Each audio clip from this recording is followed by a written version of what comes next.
Organized Crime Investigations Branch, Mr. Devon Watkins, Assistant Commissioner of Police, Police Training Branch, and Director of the National Police College.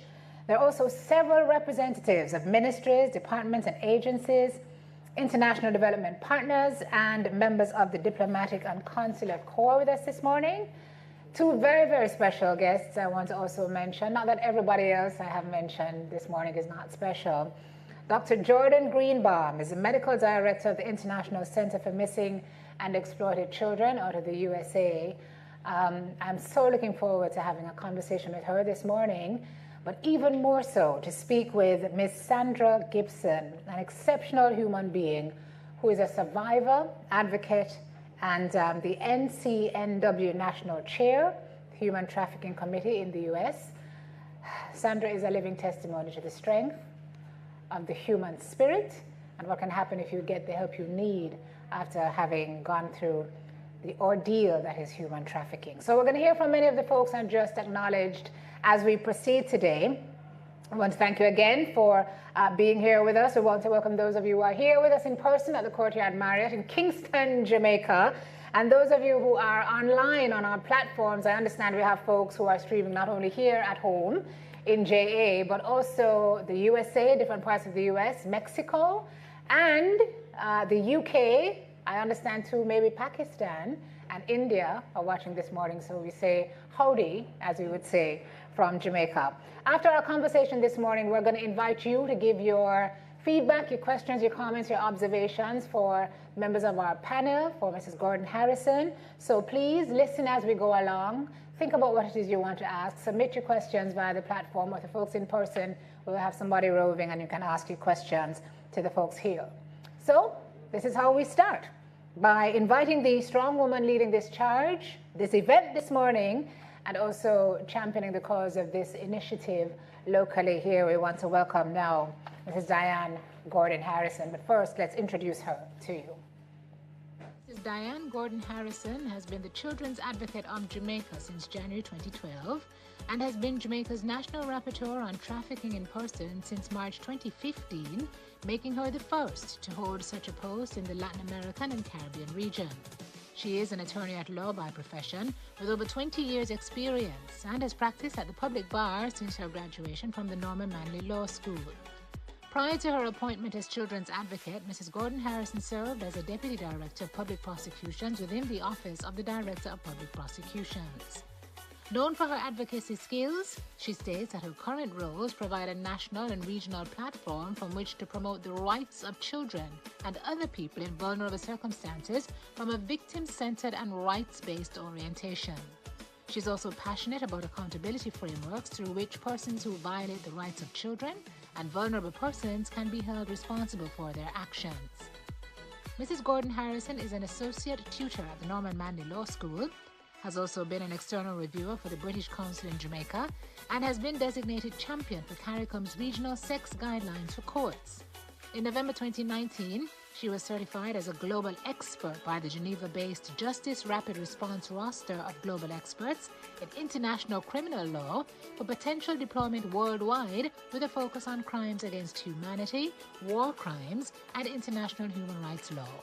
Since 2020, she is serving as a member of the Board of Directors for the International Society for the Prevention of Child Abuse and Neglect, a United States-based non-profit organization that works in over 200 countries worldwide.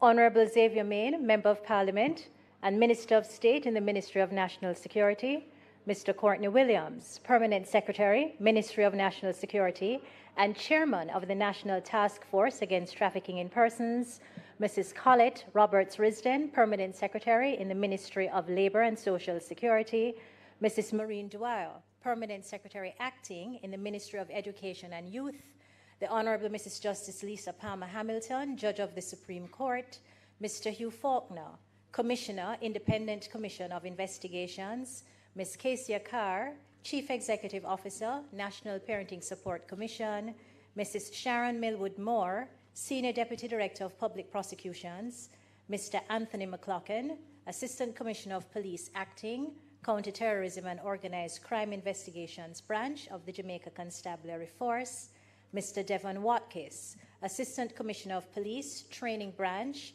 Director of the National Police College, various representatives of the different ministries, departments, and agencies, international development partners, and members of the Diplomatic and Consular Corps, United Nations representatives, in the persons of Mrs. Stacey Ann Tomlinson Knox of the UNDP, Mrs. Charlene Cordesai of UNICEF, Dr. Denise Chevans-Vogel of the UNFPA, and of course, Dr. Jordan Greenbaum and Ms. Sandra Gibson, who will be duly introduced in good time, or moderator extraordinaire, I might add, Mrs. Simone Clark Cooper, members of the media, distinguished guests, ladies and gentlemen all, both in person and online.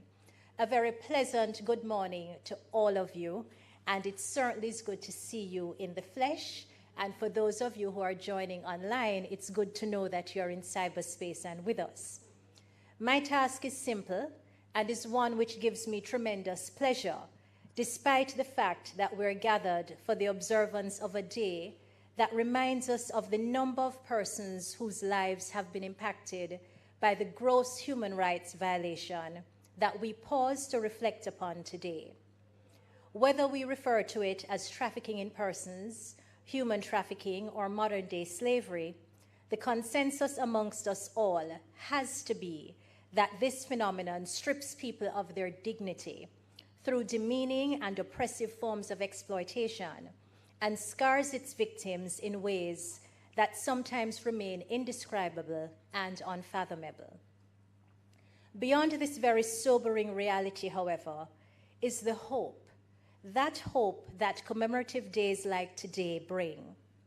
That hope that leads to an enduring sense of perseverance that reminds persons across the globe who are involved in anti-trafficking endeavors that gains have been made, that gains still remain to be made, and that there are well-thinking persons like us who have recognized that something needs to be done and must be done. We therefore take this opportunity to commit to the redoubling of our efforts in this fight for the dignity of all persons to be recognized and respected. The theme this year for World Day Against Trafficking in Persons is use and abuse of technology. And it is against this background that I invite you to reflect with me upon the words of two American entrepreneurs who shared their views about technology. The first is Matt Mullenweg, a social media entrepreneur and web developer, perhaps best known for his development of WordPress, and the other is Steve Ballmer, who is described as a business magnate and served as the CEO of Microsoft from 2000 to 2014. Mullenweg said, "Technology is best when it brings people together." And Ballmer elaborated further by saying, "The number one benefit of information technology is that it empowers people to do what they want to do. It lets people be productive. It lets people learn things they didn't think they could learn before. And so in a sense, it's all about potential." To my mind, there is a deep-rooted beauty and power in these words. But equally, there is a lurking sense of danger and foreboding in these very same words. You see, the truth is that technology is a wonderful tool, but it can either be used as a source for good or a source for great manipulation and despair.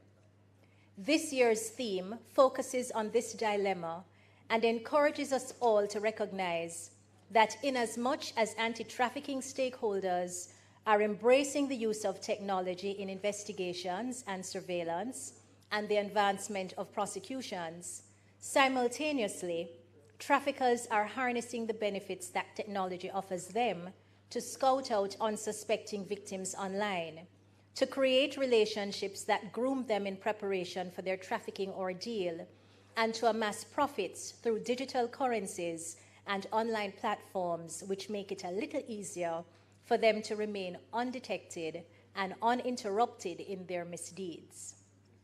Of course, The COVID-19 pandemic has only intensified these realities and opportunities as many persons are seeking that better life, those greener pastures, and are unwittingly more vulnerable, while at the same time, online platforms have become that much more essential to us all, as the pandemic has caused us to shift everyday aspects of our own lives to online platforms.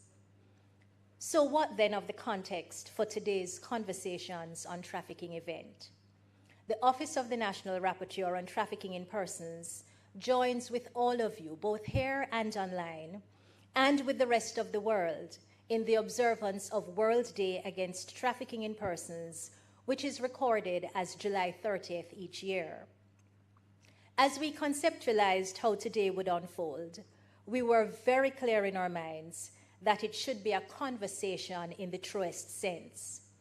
You will hear directly from the mouth of an actual Jamaican survivor of human trafficking who had quite an ordeal in the United States, and how she struggled to center herself again and to somewhat land on her 2 feet, as well as from a medical doctor who has decades of experience in working with victims of human trafficking. I trust that you will find the conversation engaging and that you will take advantage of the question and answer segment to exchange views with both ladies. My hope is that you will be impacted to keep on doing and to add your voices and efforts to anti-human trafficking opportunities wherever they may arise and whenever you are able to. The United Nations Office on Drugs and Crime reminds us that in 2018, about 50,000 human trafficking victims were detected and reported by 148 countries. 50% of detected victims were trafficked for sexual exploitation, and 38% were exploited for forced labor. Female victims continue to be the primary targets, and women make up 46% and girls 19% of all victims of trafficking. Globally, 1 in every 3 victims detected is a child. The share of children among detected trafficking victims has tripled, while the share of boys has increased 5 times over the last 15 years. With these stark reminders in our midst, therefore, I welcome you to this significant event this morning and look forward to the conversations that we will have. Thank you.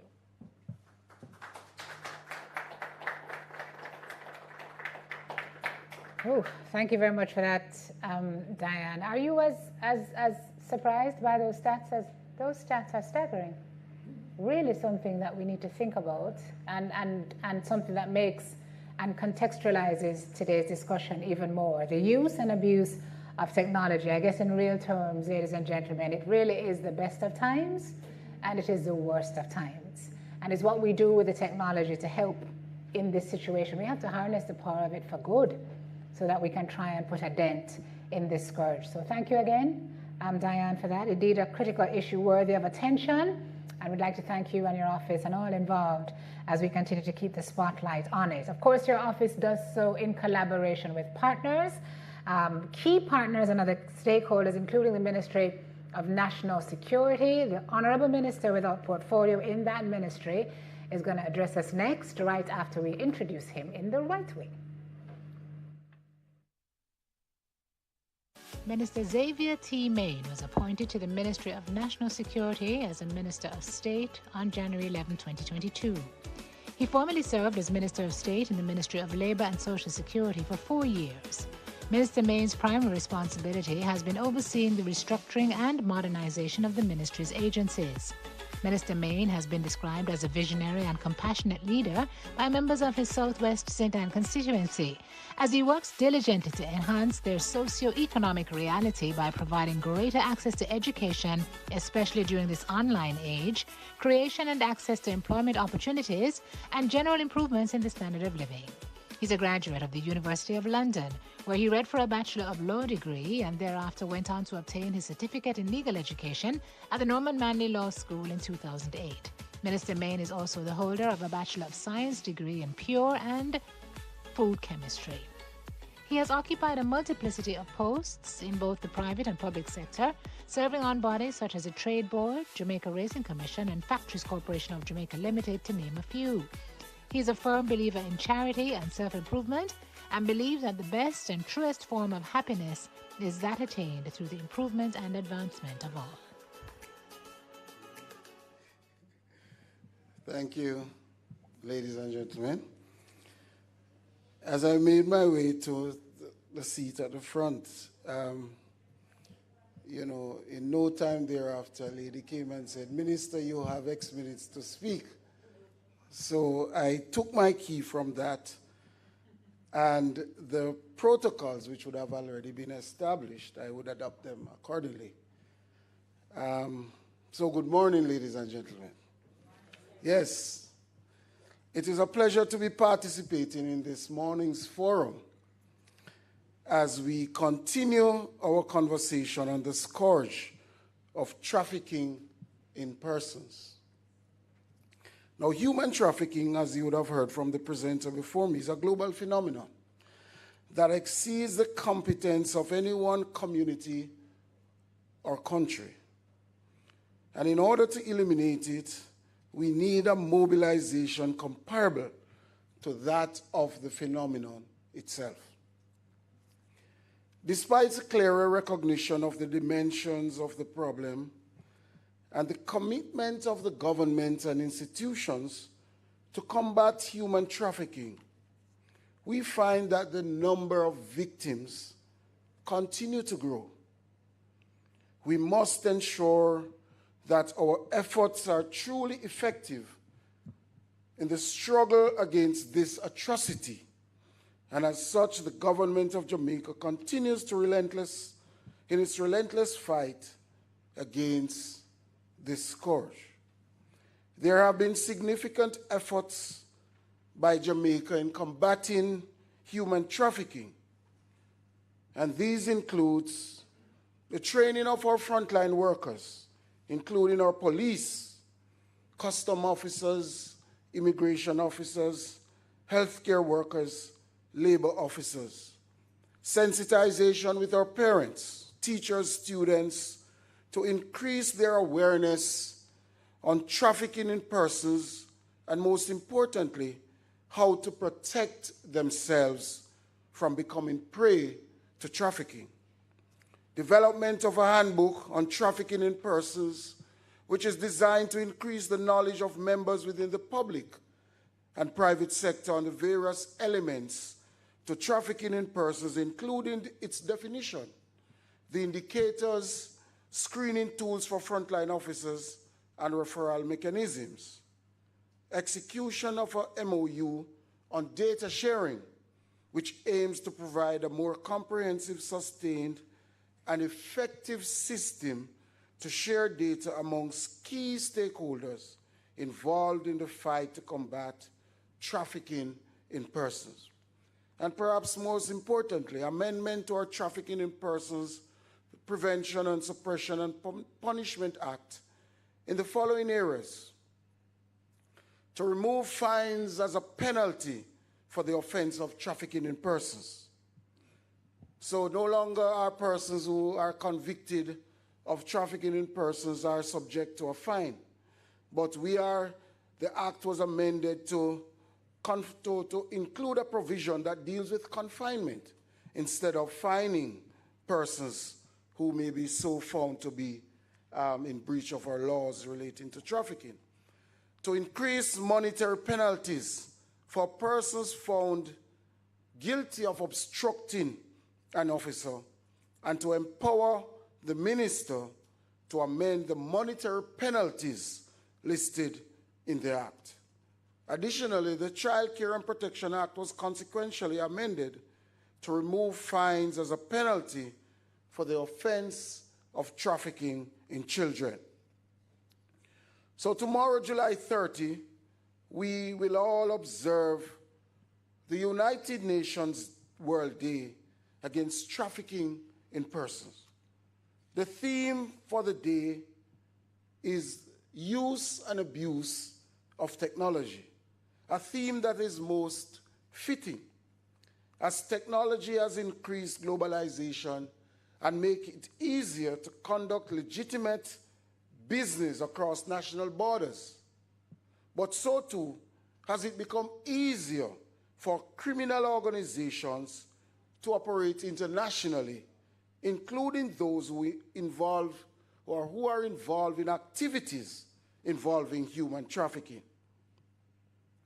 It is therefore important for us to focus our discussions on how exactly traffickers are exploiting technology and how we must reform and adapt our laws to enforce enforcement practices, particularly as it relates to technology to counteract those efforts. Human traffickers, especially those who operate internationally, have always had an edge relative to national law enforcement. And this is because they learn how to work around and exploit the asymmetries in intelligence and the gaps in state security across different countries. These gaps include insufficient capabilities and resource, and therefore advancing technology will certainly augment that edge. The continually changing landscape of the internet, social media, and other forms of communications technology offers traffickers greater opportunities and means to coordinate and disguise their operations and target would-be victims.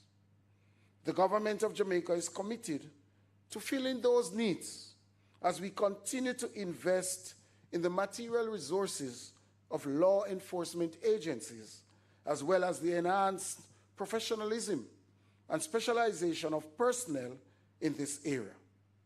But even as capabilities improve, there is still the matter of intelligence sharing.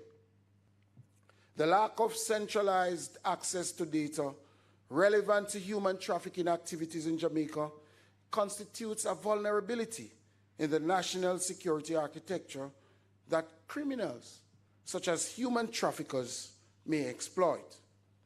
And this is why data synchronization is a major pillar in our fight against trafficking in persons. It is one of the most valuable tools to manage data effectively so as to optimize the responses of state agency to incidents of trafficking. The National Task Force Against Trafficking in Persons, comprised of approximately 24 entities, ministries, departments, and agencies of governments, plus non-governmental organizations, all of which generate and receive data from various sources at various times. This arrangement is suboptimal as it leads to data duplication, outdated information, inaccuracies, and low-quality data input and output. The importance and sensitivity of data on the crime of human trafficking and our anti-trafficking operations means that effectiveness of those operations depends on the data being accurate and consistent. It must provide real-time, up-to-date information for all relevant agencies to act thereon. In the arena of technology, there is an ongoing arms race between our state agencies and the traffickers, and winning in that arena requires matching the art and science of updating and collating relevant data in real time. The groundwork for this synchronization effort has already been laid with the signing of the Memorandum of Understanding with the membership of the task force under the Ministry of National Security. Now it falls on the relevant agencies to see this through. If we can all get on the same page regarding standards and best practices and share important intelligence and resources, we can quash this practice. As we work to do better in preventing this crime, there is now greater awareness, especially amongst the most vulnerable, which includes our children. We have been engaging in the public education campaigns on the issues of trafficking in persons, represented in part by the billboard being unveiled tomorrow to increase island-wide awareness, sensitivity, and vigilance. We anticipate that these initiatives will lead to increased reports on trafficking and sharing the data from those reports widely across our state agencies will illuminate the problem like never before. Therefore, I wholeheartedly endorse this initiative to synchronize data and wish the conversation every success. I would like to thank all involved for the vision and proactiveness and look forward to the blossoming of further initiatives. Thank you. Thank you very much, Minister, for that pledge and the commitment for continued collaboration, support, leading the charge of addressing this very serious issue. We're happy to hear about the training that's happening from kids to customs. Good to hear it. Information dissemination is key. And it's interesting that, we have more work to do, and the answer to addressing the technological gaps you speak of is the technology we speak of, but we have to find a way to make it work. So thank you for shedding that light. And in order to spread the information, you need all hands on deck. The Ministry of National Security, along with the Office of the National Rapporteur, working with several other ministries, and we're going to hear from some of the permanent secretaries in those ministries now.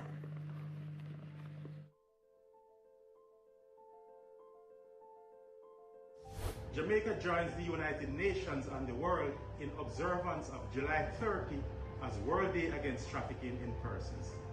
The Ministry of National Security remains dedicated to the fight against human trafficking.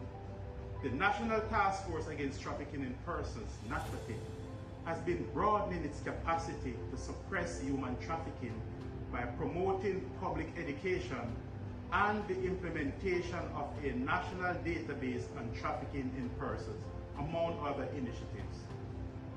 The Ministry of National Security acknowledges the adverse and far-reaching impact of human trafficking within and beyond Jamaica's borders and continues to implement effective anti-trafficking tactics. Congratulations to the Jamaica Office of the National Rapporteur on Trafficking in Persons on its efforts to synchronize and strengthen data collection and management. This initiative is timely as we observe the World Day Against Trafficking in Persons under the theme, Use and Abuse of Technology. This theme reflects the strengths and threats of technology when dealing with trafficking victims. Data synchronization is one of the most valuable tools to maximize the effectiveness of our response to trafficking in persons, as it provides accurate, consistent, and real-time information. NATFATIC looks forward to the continued partnership with our stakeholders as we unite for action against human trafficking. Let us be wise, open your eyes, spot them, stop them, and report them. The ministry serves some of the most vulnerable and poorest persons in our society. The vulnerability of this target group places them at a heightened risk to fall victims to trafficking. It is for this reason we have trained all our labor officers, employment agency inspectors, staff in our work permit unit, and our social workers in how to identify situations of trafficking. We have also integrated trafficking in persons training in the orientation program for over 17,000 farm and hospitality workers who go to work in Canada and the United States each year. We're also cognizant of the risk for trafficking, especially with respect to our children from poorer households. With this in mind, our Child Labour Unit has embarked on a public education campaign and awareness engagement community sensitization series with persons on the ground. We believe that one victim is one too many. We must therefore continue to act and take decisive actions to protect those most at risk to trafficking, to identify victims, and to provide them with the requisite support needed. As we recognize World Day Against Trafficking in Persons, the Ministry of Labour and Social Security commits to playing our part in ensuring the elimination of this scourge from our society.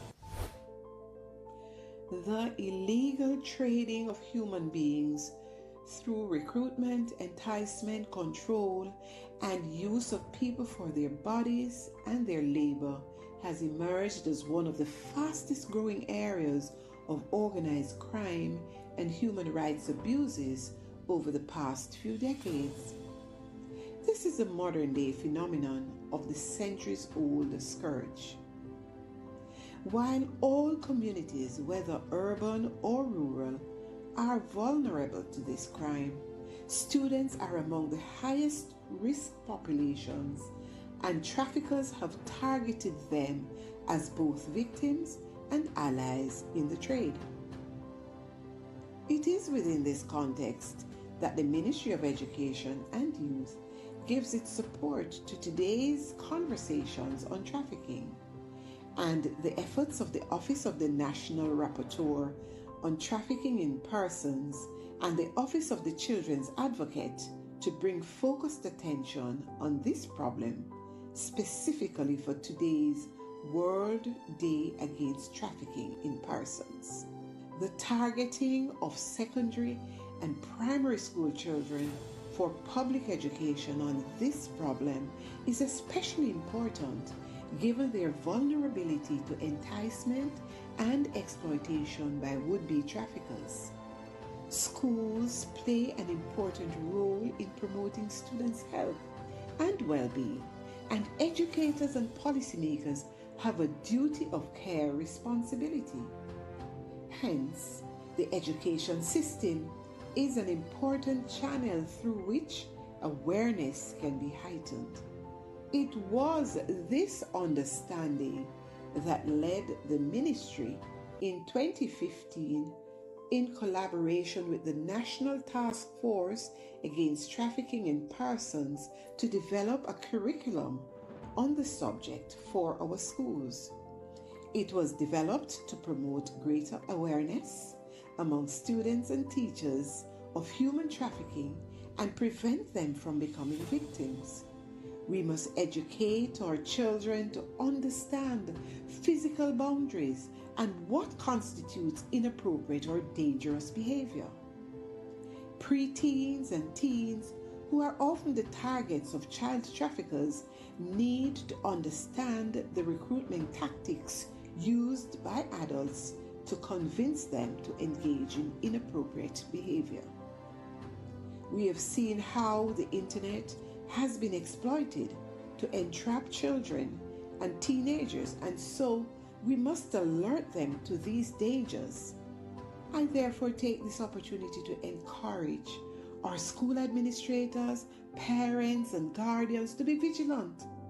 Too many children have already fallen victim to this scourge, and we must all play our part in putting an end to this. Let us continue the conversation beyond today's observance, and equally important, let us engage in practical action to eliminate this scourge from our midst.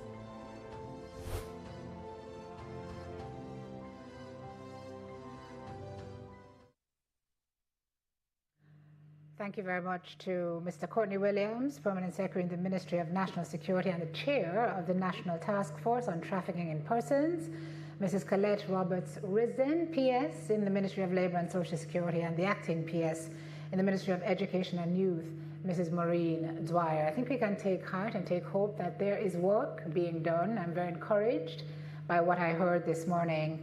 Everybody's saying essentially, though, that we all need to, as agencies, as ministries, as individuals, play our part, as our pledge says, in advancing the welfare of not just ourselves, but the whole human race. So thank you again for that. Also, other partners involved, ladies and gentlemen, who've been working closely with the Office of the National Rapporteur on this initiative towards eradicating what we call this scourge of human trafficking. One of them is the British High Commission. So here's Immigration and Liaison Manager for North America and the Caribbean Home Office, Leslie Nichol.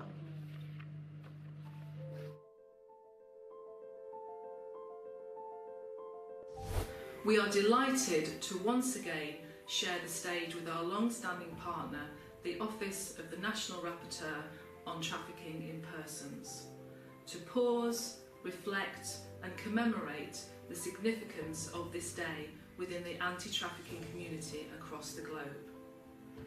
Trafficking in persons remains one of the greatest scourges on modern society.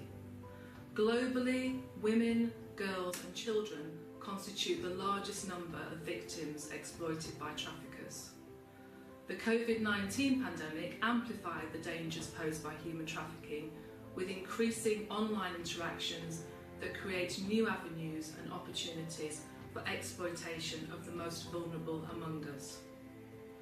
The British High Commission, through the Home Office International Operations Section, is committed to tackling issues related to border security, including training and capacity building to combat human trafficking. Historically, our partnership with ONRTIP has served to cement as critical gains within the fight against human trafficking and led to the development of the highly commended Human Trafficking e-learning tool, an innovative resource that was developed to aid in raising the awareness of first responders and frontline personnel about the issues surrounding human trafficking. There is also the Human Trafficking Survivors Handbook, which provides local and international victims and survivors with information about their rights in Jamaica and serves as a guide to the network of support services that exist to assist them in the process of recovering from their trafficking ordeal. Both knowledge products are key tools that we are proud of and encourage the government of Jamaica and the local anti-trafficking community to utilise in their efforts to support victims when identified. Today, we congratulate the Office of the National Rapporteur for its tireless efforts to lead the way to mark the World Day Against Trafficking in Persons, and it is indeed our pleasure to participate. Thank you very much, Leslie, and to the British High Commission for their collaboration and support in helping Jamaica to fight the scourge of human trafficking. We're sharing info beyond borders because trafficking happens beyond borders, and if there's anything that we can learn from each other as nations, then that redounds to the benefit of the goal, the overarching goal. Together, everyone achieves more. That's the acronym, and that is the premise on which we proceed. I'm very excited to tell you that now it is time for the conversation, crucial to helping us understand what trafficking really is, what it looks like, how it plays out, how it affects those who have gone through it, and more importantly, how we treat those who have gone through what Leslie rightly described as an ordeal, so that, as Diane mentioned earlier, they can recenter themselves and, in my own words, get their lives back. So to shed light on this issue this morning, Dr. Jordan Greenbaum and Ms. Sandra Gibson. We're going to tell you about Dr. Greenbaum first. We're going to ask her to come on stage, and we're going to introduce you to Sandra. We're going to ask her to come on stage, and then we're really going to get into the meat of the matter. So go ahead with Dr. Greenbaum. Meet her now. Jordan Greenbaum is a physician in Atlanta, Georgia. She is the medical director of the International Center for Missing and Exploited Children and past medical director of the Stephanie Blank Center for Safe and Healthy Children at Children's Healthcare of Atlanta. She's worked in the field of child maltreatment for over 20 years. Dr. Greenbaum is a board member of the International Society on the Prevention of Child Abuse and Neglect and a past president of the American Professional Society on the Abuse of Children. She has provided training and technical assistance to health professionals globally to improve the health sector response to child abuse, exploitation, and trafficking.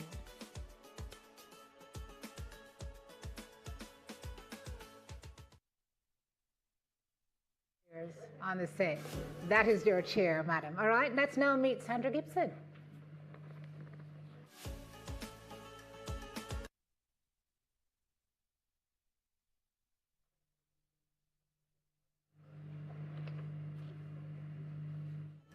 Ms. Gibson is a survivor of child sexual abuse and domestic violence, who has made her life's mission about educating, serving, and protecting others who may be vulnerable to the scourge of human trafficking and other types of abuse. A native Jamaican, Ms. Gibson has been a proud member of the National Organization of Black Enforcement Executives, NOBLE, since 2008.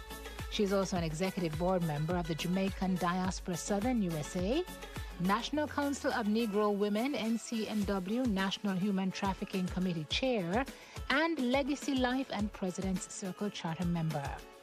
The recipient of several awards for leadership, philanthropy, service, and corporate citizenship, Ms. Gibson worked with Florida legislators in proposing the 2019 Human Trafficking Education Bill, a policy adopted by the Department of Education which made Florida the first state to teach human trafficking education in school. She attended Miami-Dade College and has a 30-year career in the financial sector as a financial advisor, insurance broker. Her mantra is, "I can do all things through Christ who strengthens me."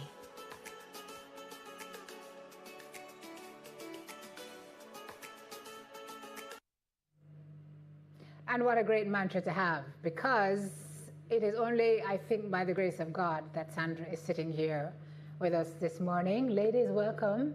Welcome to Jamaica. Well, Sandra, you're here all the time. Doc, this is your first time. It's so good to have you. Thank you very much. So let me just let you folks know how we're going to proceed this morning. We're going to speak with Sandra, get her story, and then I'm going to ask Doc for her insight, having been dealing with folks who have gone through this for decades. Sandra, we spoke yesterday when you landed on the rock again, always in your Jamaica pin. Yes, thank you very much. And I was so moved by our discussion, moved by the strength of your spirit with everything that you have gone through. And I was talking to Doc earlier when we met, and I said to her, what you have reinforced for me is that trafficking does not have a look. Like, we see all these images we've been looking at today, and we see people in handcuffs and with ropes and chains, but you walked in yesterday just like you did today in your suit, looking, like somebody who has a perfectly normal life. But what you've gone through to get here has been nothing short of harrowing and horrendous. And I just want to ask everybody to give Sandra a round of applause for her strength of spirit. And you're going to share some very personal information with us today, but you say you're ready. Yes, because talking has helped your healing. Yes, sir. It has. And therapy. And therapy. We're going to get to the therapy. You sit here today as a survivor. You're not using the word victim. No. Talk to me about that stance. Well, sitting here as a survivor, I am in the observer seat. Thank God for therapy. And it has been a journey. It still is a journey. I am living with PTSD at this time of the childhood trauma and, being trafficked. And I could jump into the story whenever you're ready. Yes, I will certainly lead you down that path. But when did you fully understand that you had been, I'm not going to say victim, that you had experienced human trafficking? When did you fully grasp that, understand what it is, what the concept was? About 5 years ago, when I started with the movement, yes. No way. 5 years ago, yes. Because your trafficking ordeal started when you were 14. Yes. And you just realized 5 years ago that you were trafficked. Yes, like many others out there, on social social media and in this room today don't know what is human trafficking. Most person walk up to you and say, what is human trafficking? They think is putting a human in a car and moving from one place to another. Correct. So the awareness and getting involved with the movement, and in Miami-Dade County, the first movement was to get the school board in Miami-Dade County to have human trafficking awareness be taught in the school, and we took that up to Tallahassee, and so human trafficking curriculum, the Department of Education have human trafficking being taught in the 6 or 7 counties in Florida. So that was a great achievement, and I must say, thank you, Jamaica. Thank you, Jamaica. And the minister came up and talked about what's going on here, and with human trafficking awareness being taught in the school and the handbook. That's a great thing, and we're working on that at the council now. So hats off to you, what you're doing here. And the MOUs, the NGOs are so important. So let me jump back to my story. Yes. I was only 14 years old, and even before I got human trafficking, being a survivor of child sexual abuse from I was 6 to I was 12 years old. So being on my 13th birthday. No, don't. We cannot gloss, lady, we cannot gloss over that. Because every single part of the journey is important. Okay. So let's go back to you see, this is what happens when you talk about your story a lot and you're living with it. The impact of it has to soak with us because it's a very serious matter. So between the ages of 6 and 12, I mean, you talk about it and you move on. You were sexually abused. Yes. By a family member. Yes. You were in the care of your mother. My grandmother at that time, my great-grandmother. You were initially in the care of your mother, who sent you to live with your grandmother. And that's when it happened. Yes. Let's talk first about the relationship with your mother, because these are some of the relationships that break down, yes, and facilitate these kinds of situations. So your mother had you young. Yes, she did. Yes, and she sent you to live with grandma. My great-grandmother. Too. Yes. But you eventually went back to live with her in your teenage years, but there was a lot of friction. So talk to me about that relationship. I was like early, about 10 years old, and my mom was in a domestic violence situation and living there, and had a education of I think she had finished sixth grade, grade 6, and lived with my mom and witnessing her, been beaten every night, and, the abuse. And I think her frustration, because how she used to handle discipline us, and, especially myself, I felt like I was like the black sheep, because sometimes we use words like to our children, I'd rather see your grave than your face, and, go out in the street and, let a car run over you and all those things. Those things kind of, put a scar on you. And so growing up as a child, when I came to my mom, and still today, I'm still trying to bridge that gap. It's kind of difficult because the fear is still there, and because I'm living with the trauma. So it really left a scar on me. So when you went to live with grandma, eventually grandma had to go out and work. She would leave you alone. Yes, that's my grandmother. When your family member had access. My grandmother was, we were down in the country, I was the only one as a child. I remember there, I can't remember vaguely when I got there. I know it was a young age. I remember being 5, yes, and I remember the dogs, we had about 5 dogs in the yard. I was the only child there. My grandmother, husband had passed away probably before I was born. So she had to, fend for herself and go to the field and, dig and plant, bring home the food each day. So during that time when my grandmother left, my cousin took that opportunity and came around, and I was only 6 years old, so I didn't know what was going on. All I know, I was very fearful, because when he looked at me and he pointed at me and used the F word, I didn't know what F word was then, and I started running. So I ran up under the bed, and back then they had the beds with the coils in it. And I had, I have curly hair, so my hair would get caught in the coils. And so he would drag me by my feet and drag me and drag me.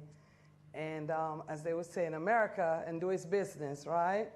So here I am, 6 years old, and it happened over and over and over. And I was afraid, because he said, if you tell anybody I was going to kill you, everybody's going to be dead in the house. So I did not tell my grandmother. I kept it. And then I started telling my grandmother, I don't want to stay here. I want to go stay with my mother. I was about 9 then. I think about, and my mother took me to her home and then didn't want to stay there either, of experiencing my mom being abused. So she sent me to my grandmother. The first grandmother was a great-grandmother, which I call her mama, because that's who I knew all my lifetime as my mother. So when I went to stay with my great-grandmother. This is in Red Hills? Up in Red Hills, yes. Loving family. My grandmother was very dear to me. She took me to Women's League, took me to church, and I was having a very nice life there, you know, away from, you know, my everything, you know, cousin. Until he found you there. Until he found where I was. So he took the opportunity again that during the summertime, you know, during the summertime, you're going to work, the children are home on holidays. Those are the days they come around because nobody is there and they're by themselves. And then again, you know, there he was, you know, and come and attack me and, you know, same thing, I'll kill everybody if you talk. And I remember one time, you know, looking at myself and said, why is this happening to me? What have I done for this to happen to me? When is my escape route is going to come? And during that time, believe it or not, I was wetting the bed. I was wetting the bed for I think I know myself. And my grandmother used to beat me for wetting the bed. Didn't know why I was wetting the bed, but I used to get beaten for wetting the bed. And I remember being embarrassed and, you know, taking the bedcloth, the sheets out in the morning and as a child trying to dry them. And what I found out, and I'm going to fast forward a little bit, when I came to the U.S. when I was 14, the bedwetting stopped. So as we see, the trauma and environment, right? The fear, right? That's what was causing the bedwetting. I never wet the bed after I got to America. Right. But interesting in the pattern that we spoke about yesterday is the notion of the folks who are supposed to protect you being the ones who hurt you. Yes. And so when you were being abused later on, you did mention to some uncles that this was happening. Yes. And you were told, don't tell nobody. Right. It's going to mash up the family. Yes. Keep it to yourself. Yes, it's going to mash up the family. And I think that's in our culture. Yes. As Jamaicans, and we think we are proud people, and sometimes our pride, that's not very kosher sometimes, or we let our pride get in the way of protecting a child's innocence. So I was told, you know, look, you know, you have to keep quiet, it's going to mash up the family. Even when I had an attempt to rape when I was 12 years old, and I went to my mother and told her boyfriend, so it's our other boyfriend, and he went up to the police station, took me up there, and they arrested the guy, and he was in Red Hills police station for a good while. And then when the court hearing, my mother taking me to the family court. I remember going to the family court, and when the judge called up the case, she asked the judge to dismiss the case because it's going to cause embarrassment on the family. I remember walking out that room, and I just felt like this is so unfair. You know, someone, you know, I went to buy chicken foot. They sent me to buy chicken foot. Here I am paying the man, because in Red Hills at that time they sell chicken in the house. You hand the money, and I was dragged and flipped, and I was able to get away. And here there was no justice served, right? So he got away scot-free. How many more children or how many more minors have he, you know, raped in the community? Yeah, and gotten away with it. And gotten away with it. So it was shortly after that. So at 14, your mother said, I'm sending you to your father. Yes, my father wanted me whom at that point you had only met one time. Once or twice, yeah. I remember the first time meeting my father, I was probably about 9 years old. And when he came up and I saw the car pull up and, you know, I saw a little boy with him. I didn't remember my brother then because we separated at an early age. He went to live with his grandmother and me with my great-grandmother and my father. You know, I saw this man looking and he's just smiling saying, come. But the fear that I have for men, then, you know, I took off running. So I remember ice cream man came by. I remember we had the fudgy, came by with the fudge and he started, you know, taking out his money and paying for the fudge. And I ran up and he gave me a hug and he said, baby San, I'm your father. And I remember my great-grandmother packing a little bag, and he drove to Kingston. I think it was a Pegasus he was staying, and he had his girlfriend with him. She was an American. And I remember feeling so special because he allowed me to drive in the front seat of the car, and I sat in the front seat of the car and driven here to Kingston. And after staying in Kingston about a couple of days, I said I wanted to go back to country because it was just so, it was overwhelming with the lights and the business of Kingston and being so young. So my father told me after he left and went back to America, he said, I'm going to send for you. So the next time he come back, and then still have a send for me. So at age 13, December 1978, I remember going down to the U.S. Embassy with my aunt and my cousin and I, and she got the 1-year visa, but I got the 3-month visa, a one entry, because mine was to come to a wedding and to come back to Jamaica. Okay. Folks, you listening to the story? Okay, online, make sure you're listening to the story. I know you have questions already. Here's my next question for you. Take me to the day that you land in the U.S. You went to your father's home and your father said... Yes, when I landed in the U.S. on January 26, 1979, was a cold day. I remember I walked in the house. I can remember the comedy that was on. It was Different Strokes, and I walked in and my father took me up to the table and he said, this is the 45, this is the gun, this is the drugs, this is the money. So the monies was under a mat, the drugs was in, a container, and he showed me the different, measures. This one is for, I think that's what, back then, $30 for the ounce, half ounce, 15, dime bag, nickel bag. Of marijuana. Okay. Yes. So you're going to work on the first day? I'm going to work. So there was a chain. He showed me the chain on the door and he explained, do whatever you do, do not move the chain. Keep the chain on the door. When they knock, ask them, who is it? So majority of who was coming was Hispanic, believe it or not. And, it's Jose.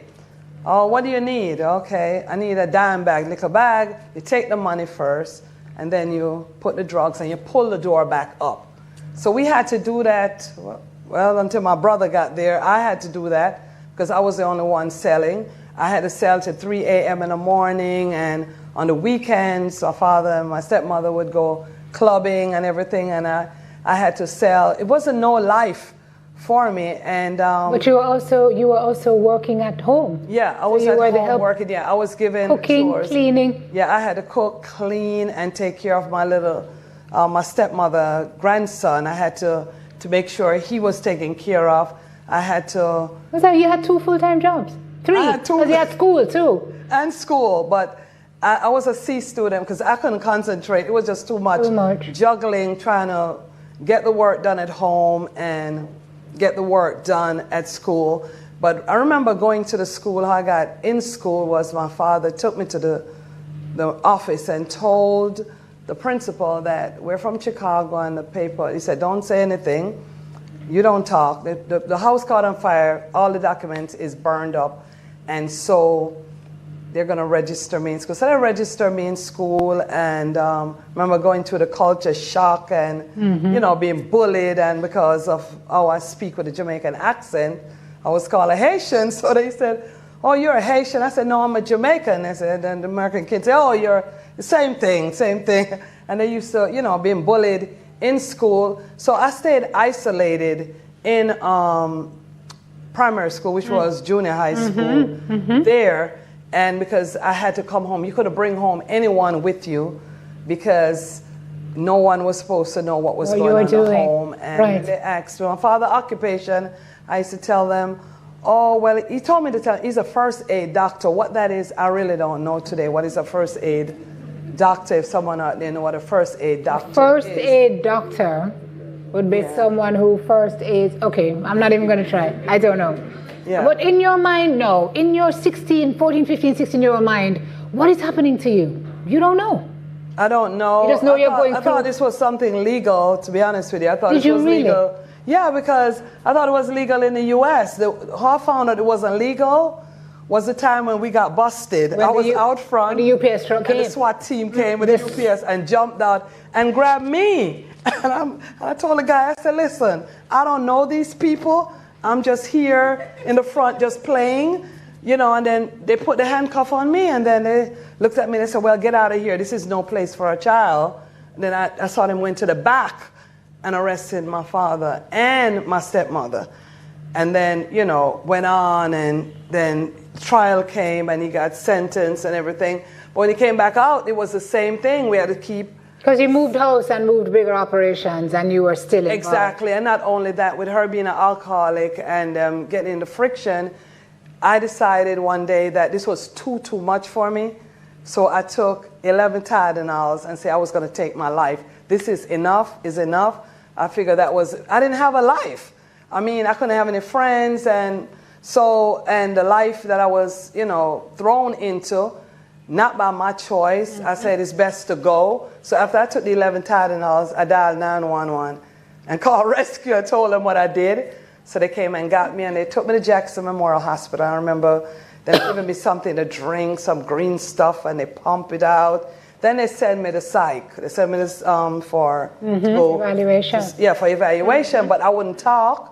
The reason why I wouldn't talk was because if I talk, I didn't remember I came on a one-entry visa. I mean, this is fast forward. Undocumented. And my father kept telling me that, and my stepmother, that if you talk or if you tell anybody anything, you're going to get deported. Right. So I kept quiet, and at one point, I ran away from home. I ran away to one of my good friends. A little girl was in my class, and her mom was a teacher. She had a stable home. And I said, this is the home I want to be in. So I ran away from home. And then the lady looked at me and told me, you can't stay here. It's against the law. I have to turn you back over. So she took me back to my father, and I ran away again in department. I was put in custody of Department of Children and Family. Now listen to this. Department of Children and Family put me into a home, to stay into a home. I got to the home. We had bunk beds, about 6 girls in one room. However, I noticed the first night the girls were jumping out the window at night when the nanny or the caretaker was gone to bed. And they'll come back in the morning. So, you know, I didn't know then that was human trafficking. I was wondering what they were doing, jumping out.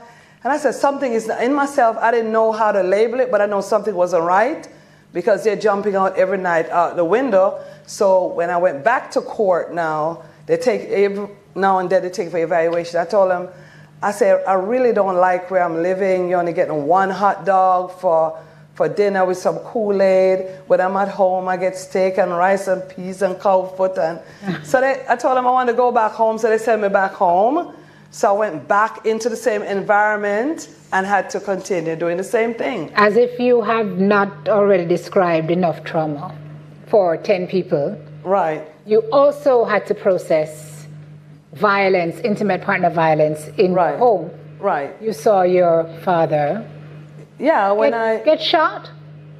I saw my father, my stepmother, they always argue because her being an alcoholic, and they always had like arguments on the weekend. But the way how they resolve the conflict is shooting at each other. So we constantly had to be ducking bullets. So I remember this, I think it was like a memorial, it was a holiday weekend. And my stepmother was in the bathroom, and they had an argument, and they were screaming at each other. And he just took the gun and just shoot through the bathroom door like it was nothing. And she came out and held up her ankle. She said, you shot me. And, you know, the police came. She said, I don't want to press any charges. But fast forward 3 more years after that, here she come, on a Thanksgiving night.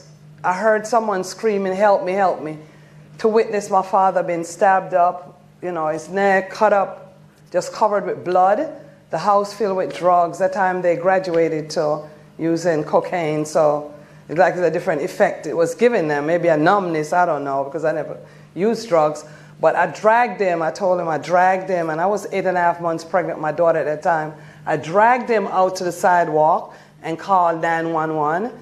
And the ambulance came, and I got in the ambulance, took him to the hospital, and they had to send him to trauma because his injury was so bad. And you would have been about 18 because you were pregnant at the time. Yeah, I was 18 at that time. So one of the results of what you said you had gone through at an early age was promiscuity.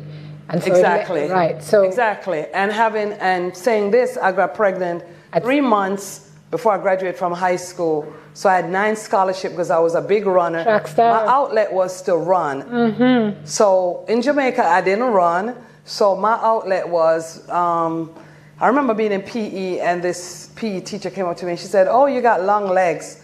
You seem like you make a great distant runner." So I'm like, okay. Do you know where you come from? Right? Of course you would make a good runner. So I took on cross country. That was my first thing. And I used to just run to get away from the stress and everything. And so when I graduated from high school, I remember picking up a scholarship for Texas Southern University because that's where, at that time, I think it was, I had a lot of Jamaican runners were going at Texas Southern, so that's the university of my choice. I remember getting the letter saying, they're going to meet me at the airport and all this and all that, and I'm like, oh my God, I'm pregnant now, what must I do? When I told my father I got beaten out of this world, I got thrown out the house, and this lady, bless her heart, this lady, her daughter was pregnant too, Miss Aids, and she put me up in her house till I was almost getting ready to have the baby. I went back to my father's, to his place. Upon getting there, being pregnant, I said, my boyfriend is going away for the delayed entry program in the Navy. So I said, I need a license. I need to know how to drive. So I did a study for the test, passed a written test. So here I go, going back to driver's license office, took my Jamaican passport. I had a voter's registration card, never voted for the record. They were giving it just on the sidewalk. They were asking, you know, do you want register to vote? Register to vote? I said, well, that's a great thing. So register me. So had my registration card, voter's registration, and my Jamaican passport, proudly going up to driver's license office. But I noticed after I took the exam, the second exam, they told me, sit down, we'll be right with you. And I'm waiting. 30 minutes passed, my brother was standing, and he's watching the movement. He's standing by the door because he's like, what's going on? All of a sudden, I see a car pull up, say U.S. Border Patrol. Better believe it. And I saw my brother disappear. So they came up to me and they said, you know, they flashed their badge and they handcuffed me and put me in the car and took me to where they, you know, they document, I guess the intake. And they gave me a form. I remember it was a yellow form saying 30 days deportation. At that time, I said to myself, well, my father was an alien when I got there. My stepmother was a citizen. My father had been in the U.S. since 1965 or 64 because he went away as a farm worker and they filed for him. But they never filed for us. They kept us undocumented, right? We stay undocumented because once you stay undocumented, you can keep them. Now I'm in human trafficking and studying it. I know why I was kept undocumented, right? So after they intake me, one of the gentlemen, he was an older gentleman. I remember he took me to the back in his office and he said to me, who are you pregnant for? And I said, oh, my boyfriend. He said, is he an American? I said, yes. He said, is he born in the U.S.? I said, yeah. He said, tell him to marry you. That's the only way you're going to get to stay because we're going to deport you. And the only reason why we're not putting you on a plane right now is sending you to Chrome because you're 8.5 months pregnant, you're flight risk. So after the man told me that, I got on the phone and I called him and he's like, you mean to tell me you weren't a citizen? I said, I wasn't even a resident, you know. So yeah, her boyfriend was like, what? Right, so his mom was like, you guys are, his mom said, he's too young, he's 19, I don't approve of this. But he went against his mother's, you know, wishes and he went ahead and we went down to the courthouse. Back then you had to do a blood test. And we got married, and I had to, you know, got an attorney to adjust my status. And then my daughter, I think my daughter born like December the 11th, so it was a couple of weeks before I got married. So that's the way I was able to get my status adjusted, and my brother was able to get his status adjusted. Let's talk about your brother. How did your brother get to the U.S.? Well, my brother, he flew to Nassau, and then Sandra. And then they brought him over on a boat. Yes. Yeah, on one of the. Right. He flew to Nassau. I mean, it sounds like he was on a, JetBlue flight, right? Right. So your brother was also smuggled and trafficked. Yeah, he came over. They put him in the cargo area, and they put him in the cargo area of the ship. Back then in the 80s, that was it was a big rink, right? So to get people in the U.S., you had a passport business going on, and you had the business of fly to Nassau, and then you go through the cargo area, and then when you get to the U.S., somebody take you off. And he came to the U.S. and ended up going through this pretty much the same thing. Right, yeah. And at one point, he tried to hang himself too, because we were, he could drive then, so he was the driver, the delivery driver, to drop the drugs off. I couldn't drive, so I had to do the house part of, being, trafficked there. Can anybody imagine living through any of this, much less to be able to sit and talk about it? We spoke yesterday. Your life changed last year. What month you started therapy? October, November?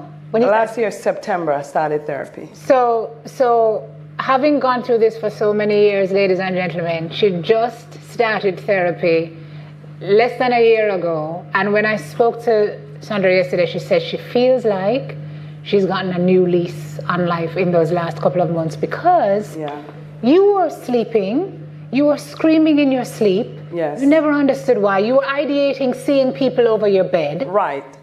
And I didn't know, and that's a form of PTSD. I didn't know I had PTSD, because over the years, I'll go to bed and just seeing images, coming at me, and, as we were saying in Jamaica, I thought it was Duppy hounding me, and I said, oh, why these ghosts hounding me? So this is not funny, but my daughter said, I remember it was 2020, my daughter said to me, she was in, I think 2021, last year, she said to me, she woke up, and she said, Mom, you were screaming, what's wrong? I said, this man was standing over me, and he was coming at me. And she said, what did he look like? I said, well, and I was describing her, and she says, oh, Mom, talk to your doctor when you go to your doctor. So I went to my doctor, and I spoke with her, and she says, that's PTSD. I said, what? I said, me being, around the military for 15 years, work around the military, and let me get some napkin. We're going to get some. The military, being a military wife and being aware of, persons from the Vietnam vets and Gulf War being affected by, thank you, PTSD. I didn't think I had PTSD. So when I went to my doctor, she said I had PTSD, and she had, great news for me. A therapist was going to come in July. And I said to her, I said, well, I'm waiting patiently for the therapist. So she said, for the meantime, let me put you on some meds. So she prescribed me some Zoloft, and I took it. I started gaining weight. So I went to one of my mentors, Dr. Rosemary Lewis, Jamaica Diaspora president, and she told me, try the Buporin, and so I went back to my doctor, and believe it or not, since I start taking it, that man have not came back. So, I'm able to sleep in the dark. Wow. Before, when someone entered a room, I would catch me unaware. I would jump. I used to have the jumping thing. My grandmother used to beat me. I said, what you jumping for? I used to look out the blinds, always on the lookout. If I'm in a building and has a blinds, especially in a home, I'm peeping through the blinds to see who is coming. My concentration, doing comprehension, couldn't pass the comprehension test because I'll read the paragraph in the story, but when it got on the question, couldn't recollect. Yeah. I mean, by the time I'm finished answering the first question, the test's over. So only subject I used to make good grades was history and government. just reading and study, but the comprehension. Brain too full of too. I mean, Doc can talk to us about that. Yeah, the brain. Some of those manifestations. Yeah, and the body keeps the score. I didn't realize that the body did keep the score until my daughter handed me a book last year. My daughter, she did her dissertation. Your professor. Yes, daughter. My Yale professor. One of daughter. 3, yes. Tell them that your daughter just became a professor at Yale University. Yes. And she'll be in Jamaica in September. Yes. Thank you. Yeah, my daughter holds an MPH, and that's a Master's in Public Health, an MBA, Master's in Business Administration, and a PhD in Health Informatics. That same baby, yeah? Yeah, that same 18-year-old baby. Now she is a professor at Yale, and she created her own class, her own curriculum. Thank you. So you also have a son who's an engineer, and another son who works with another company. But we spoke yesterday about how it was that you were able to, despite everything you went through, give them all the love they needed. I guess you either end up, and Doc, you can tell me later, you either end up perpetuating the behavior, you end up completely changing it, and you decided you are not going to allow them to live the way you live. Exactly, and I wouldn't allow them to live in certain areas. So while, after I got a divorce and being a single parent, in the US then, I was making like $18,000, $19,000 a year. But I used to spend most of my money on rent because I wanted my children to live in a community where it wasn't surrounded with drugs or prostitution and so forth. So I had to make a choice. And some people make the choice as I said, well, I'm going to go and after I get off work, I tried that and it didn't work. Tried to study after I get off work, but leaving my children unattended and I being a victim of child sexual abuse and rape and so forth, I said, well, my children will never be left unattended. So I kept the 3 of them at all times. They were together. And I decided I was going to be the best parent. So I was reading books, doing researches. Even with my daughter, I started reading to her because since I wasn't able to go to the Olympics, my dream was to go to the Olympics as a runner. So I said, well, I'm going to make this one going to be a trophy. So I started, it's going to be my Olympic baby. So I started teaching her from she was in the womb. And when she was born, and I remember her being 3 years old, Simone, I told them, no, I'm not buying no dollies. If you want to buy dollies, it's fine. So I decided to get all educational toys and books and surround her with books and educational toys and send her to the schools that I knew that was doing very, very well. And the outcome was she graduated magna cum laude from high school, national honor, pre-med honors. Thank you. And she excelled, and she's still in, doing her research. And her research was her defense was in anxiety and depression in African American women. Excellent. And why she decided to defend she see what I was going through and trying to understand why, and also the importance of children getting therapy when they're young. I mean, I'm looking at my age. I was stuck in time. Simone? Yeah.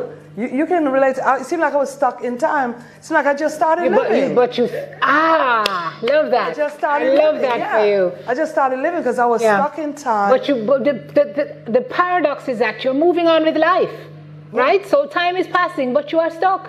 And you don't know you're stuck because you're still going through the paces. Exactly. Every day. And so it seemed like the word to describe it, functional with PTSD, because even my job being an insurance agent for the past 20 years, I'm a top agent, I'm wearing my ring. Yes.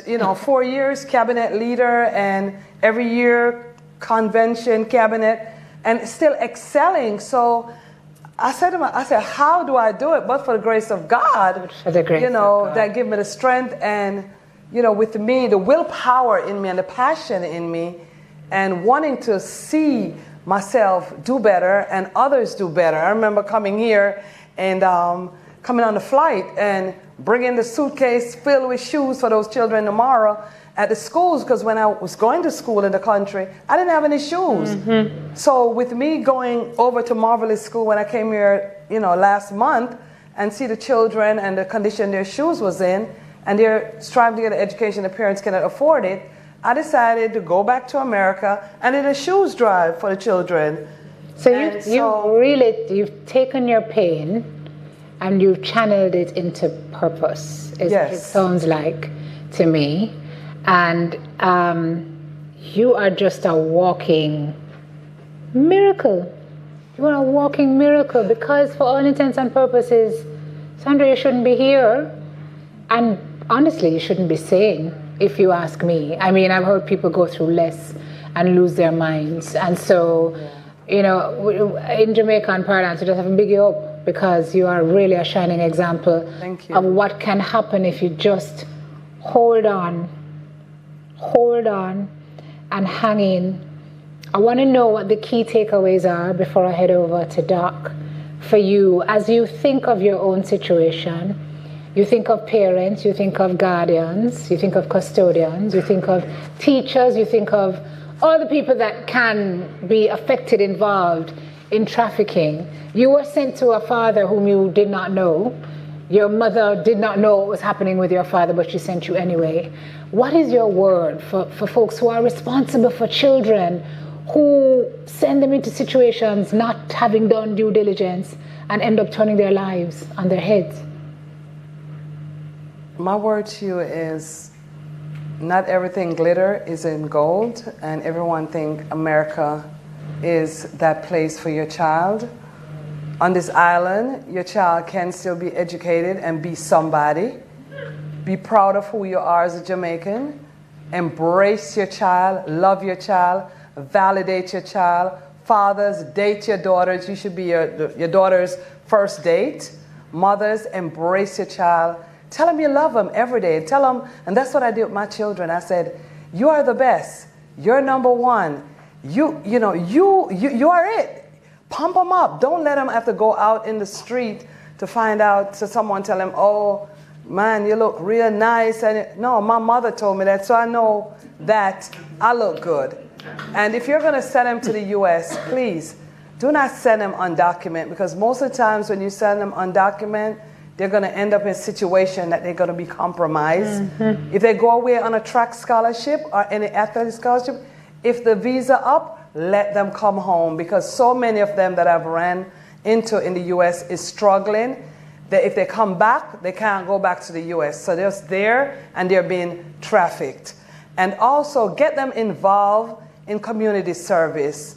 My children were taught how to give, to help the homeless, go on the street and help to feed the hungry. Let them involve in community service. I thank God for the National Council of Negro Women when I came across that organization, because it was an organization that was an advocate for women and children. I thank God for Dr. Janetta B. Cold, who appointed me this position as a human trafficking chair for the organization on national level, that I can do more researches and help others. Dr. Thelma Daly, who's the president right now, I'm so, so grateful for her to entrust me to be here to represent the organization. Dr. Harrison, Dr. Harrison, I don't know how you came across. She should be a doctor for true. She really has earned it. Doctor in her own rights, right? Yes, absolutely. Yes, you said, I don't know how they came across me, but the national headquarters told me they were looking for me. That organization in Jamaica is looking for me and they need me.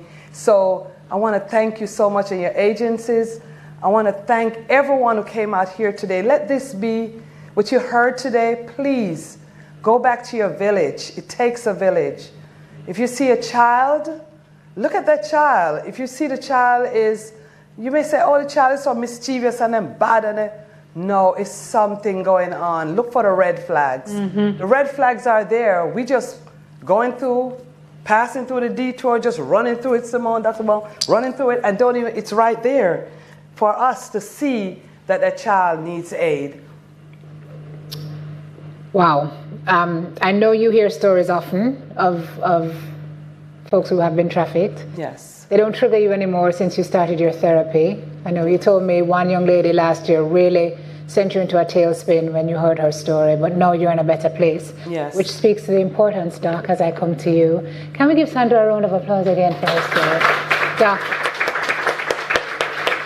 as I come to you to talk about the importance of the intervention and how quickly that should happen, but let me ask you first, when you hear Sandra's story, you have decades in this thing. I don't know if it affects you any less than when you just started.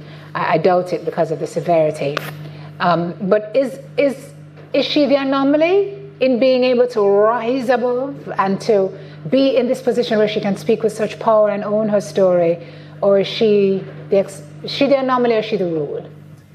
I think that it really differs, that many children and adults who are trafficked experience many of the same types of things with post-traumatic stress disorder, with nightmares and intrusive thoughts. It can be very debilitating. Many people will become very depressed. Some of them will become suicidal. And many of them have some long-term issues. If they can get help, and often if they can get it not necessarily from therapists, but from support from their families and others, as well as therapy, many of them can do extremely well and overcome what they've been through. But it's a lot to overcome, and people are amazingly resilient. Yeah. Sandra's story is her own. Everybody's story is different. So that's the, I guess, distinguishing factor. But let's talk about the approach to the situation in terms of a medical approach, in terms of intervention. What does that usually look like in a person who has experienced human trafficking? Many people who've experienced trafficking have medical and mental health issues. It's not uncommon for people to have injuries from violence, for example. During sex trafficking, there may be violence at the hand of the trafficker or of the buyer. If there's labor trafficking, there may be violence by the manager or the trafficker on the work site. So injuries are very common. Accidental injuries are common as well. If somebody is working in the domestic servitude situation or in construction, they may not be given safety training or safety equipment, and so they sustained accidental injuries. And there's lots of ongoing medical issues that are not dealt with. So by the time that the child or the adult is removed from that situation, they really need a medical evaluation to look for injuries, look for infections, look for untreated chronic illnesses. Mm-hmm. Well, the bruises and the injuries we can see. Let's talk about some of the mental health implications, the ones you can't see, right, and the ones that really have the capacity to do you great harm.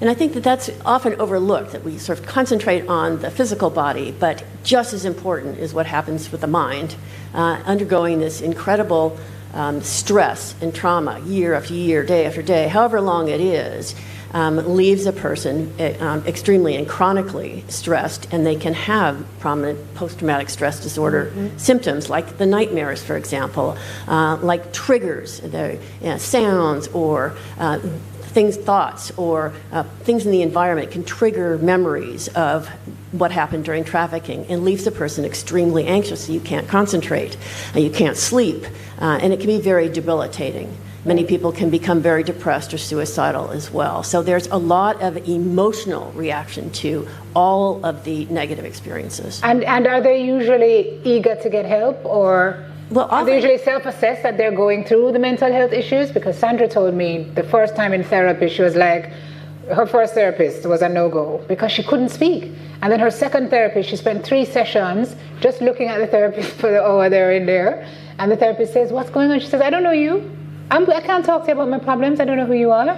So do you find that they're eager to get the help? They're open to opening up? Well, I think usually not necessarily, because they often don't realize that they're being trafficked. Right. They don't understand that somebody's exploiting them. They may feel like, well, this is my father.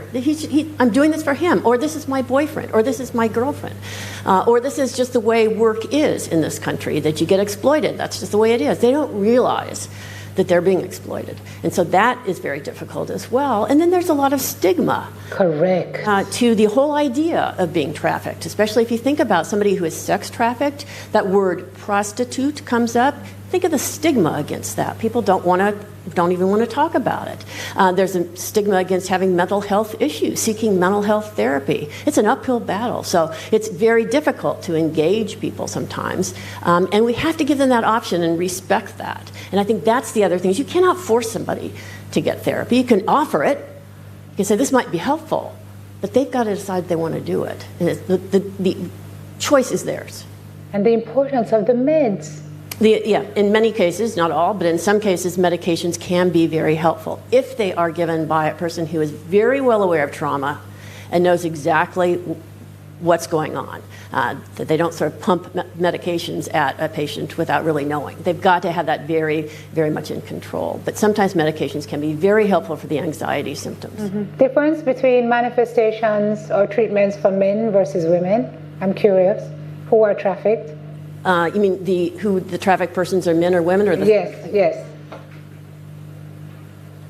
Do you find any difference in the manifestation? Well, I think that in many cases they're very much the same. We don't have nearly as much information about boys and men who are being trafficked. It has not been part of the research that's been done. We have much more information on women and girls. Why is that done? Because they're trafficked more. Is that why? Because they're identified more. And the focus is always on sex trafficking. And when you see sex trafficking, you think about girls and women. So you see what you're looking for. So you think, I'm going to look for women and girls, you find them. But you don't see the boys and the men who are being sex trafficked. And you don't even see anyone who's being labor trafficked, men or women. So I think key here is that the assistance that you receive is make or break. Because the help that you get can either help to make you better, as in Sandra's case, or it can make you regress. So tell me about that person, that resource. What should that person possess to be able to help somebody like Sandra, or who has gone through trafficking, whether labor or sex, to move their lives forward in a positive way? It has to be a special type of expertise and of individual. I think that if you're working with people who have been trafficked or had any sort of trauma, abuse, or trafficking, we have to approach them with the knowledge that what they've been through, the horrendous experiences they've been through, have changed the way they viewed the world, the way they view you and me, the way they view themselves. So now they no longer see the world as a safe place. They don't trust adults. Why would they trust you? Why would they trust me? They don't know much.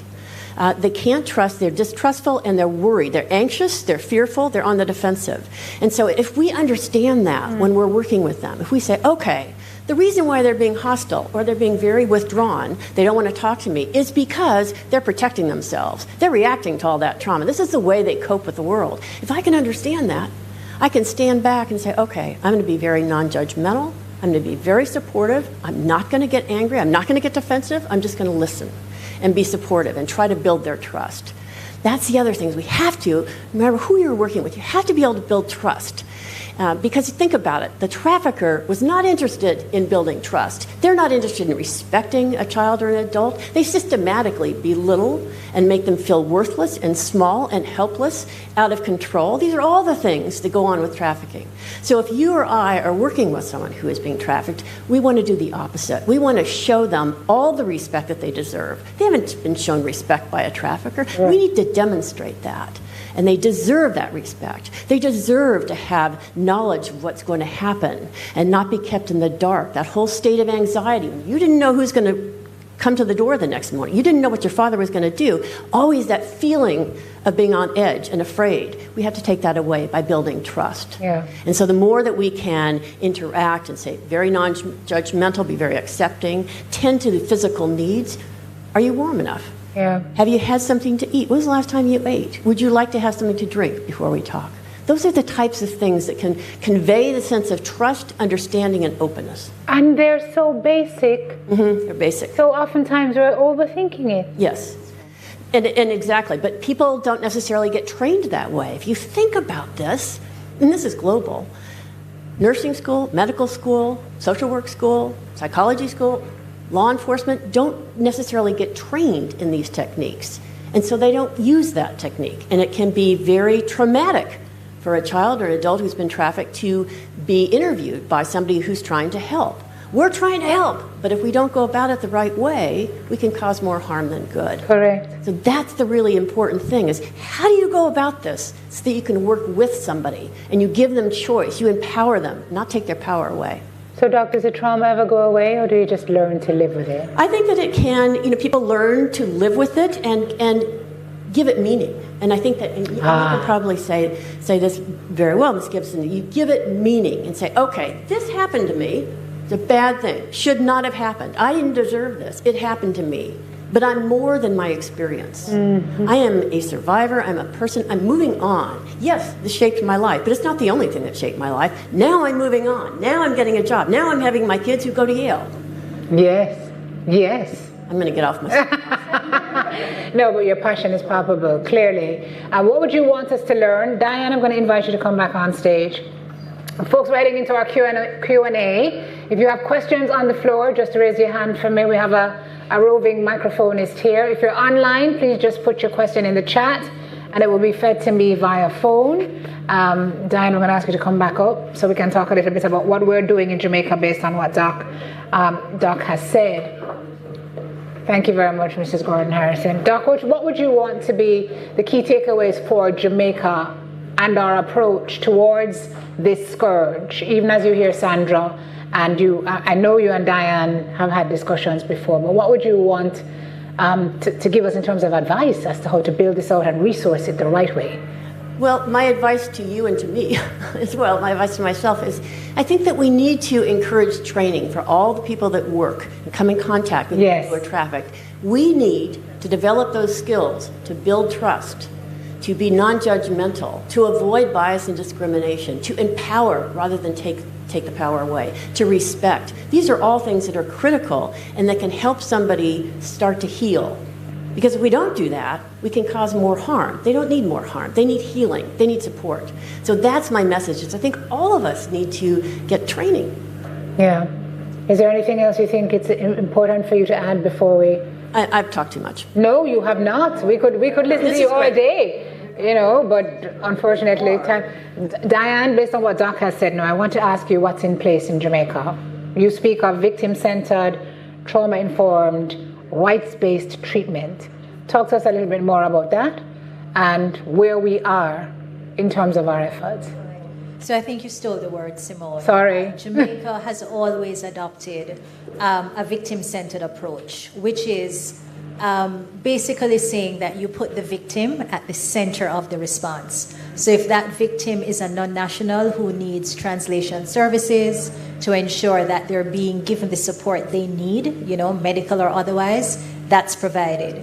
If the victim, as much as we would love it, doesn't want to go through with a criminal prosecution, they want to be repatriated, that's what happens. So it really is about looking at the traumatic experience through the lens of that victim and providing the support in real time to assist that victim in whatever way they wish to go next. Certainly in terms of some of the tools, you heard about the handbook that has been issued by the National Task Force and the Office of the National Rapporteur as well, with our partners, the British High Commission, and I see they're here in good number. We actually issued as well a Victim Survivors Handbook. I think I have a copy of it here. Mm-hmm. And basically what it is a human trafficking handbook for survivors or victims. And what it does is it puts together all the different services that exist in Jamaica with contact information for how that victim can get help. It also empowers victims because it talks about the fact that victims have rights and what those rights are and what they can expect. And I think very importantly, because we recognize that trafficking is a global phenomenon, we actually distributed these not just locally, but through partnership with the Ministry of Foreign Affairs in all our government missions and embassies and consulates overseas. Excellent. So that's just some of the tip of the iceberg in terms of what we have in place. The Minister says our response has to be as big as the issue itself. Does that make you optimistic? Absolutely. It does. Absolutely. And when you think about, for example, the recorded messages, we heard not just from the portfolio ministry with responsibility based on how we have set up our government, which is Ministry of National Security, but certainly the Ministry of Labour and Social Security, and P.S. Roberts-Risden is here in person, and you would have seen her earlier, as to the Ministry of Education and Youth. So we recognize that it is a all hands on deck, and while different ministries have different responsibilities, all the responsibilities are equally important. Okay. I understand we have no questions online, so we're going once, twice. Any questions in the room? Or comments? You don't have to ask a question. Could have something to say to Sandra. Yes, love that. Hi. Wait, hang on. Microphone coming to you. Hi, Sandra. Hello. I was fighting my tears throughout your story, but I just wondered, at what point did you find out, at what point did you discover that you needed therapy or that you wanted it? Because I heard the stories about the first meetings with the therapist where you just sat there, but at what point did you discover that you needed it? Great question. The point when I discovered I needed was when I became the Human Trafficking Awareness Chair, and I was having a workshop, and we had a survivor. When she spoke, I started getting triggers, and we had a comfort room.